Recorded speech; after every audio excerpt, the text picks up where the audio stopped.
14 October 2025 মঙ্গলবার। রাশিফল: চন্দ্র মিথুনে 5টা 59 পরে কর্কটে, নক্ষত্র পুনর্বসু 11টা 55 পরে পুষ্যা। মেষ রাশি: কর্মক্ষেত্র ব্যবসা শুভ, আর্থিক লাভ। বৃষ রাশি: কর্মক্ষেত্র ঝামেলা এবং ব্যবসা নিয়ে চিন্তায় থাকতে হতে পারে, অর্থ নাশ।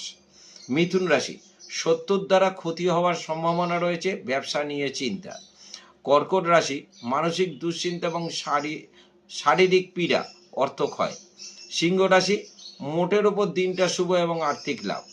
কন্যা রাশি: শরীর নিয়ে চিন্তা, ব্যবসায় আয় থেকে ব্যয় বেশি হওয়ার সম্ভাবনা রয়েছে। তুলা রাশি: কর্মক্ষেত্র এবং ব্যবসা স্থানে বিবাদ হবার সম্ভাবনা, অর্থ ক্ষয়। বৃশ্চিক রাশি: কর্মক্ষেত্র শুভ, ব্যবসায় লাভ এবং অর্থ প্রাপ্তি। ধনু রাশি: শত্রুর থেকে সাবধান, ক্ষতির সম্ভাবনা এবং অর্থনাশ। মকর রাশি: কর্মক্ষেত্র শুভ, ব্যবসায় লাভ, আর্থিক প্রাপ্তি যোগ। কুম্ভ রাশি: শারীরিক পীড়া এবং মানসিক অশান্তি, অর্থনাশ। মীন রাশি: মোটের ওপর সব দিকে শুভ বলা যায়। নমস্কার।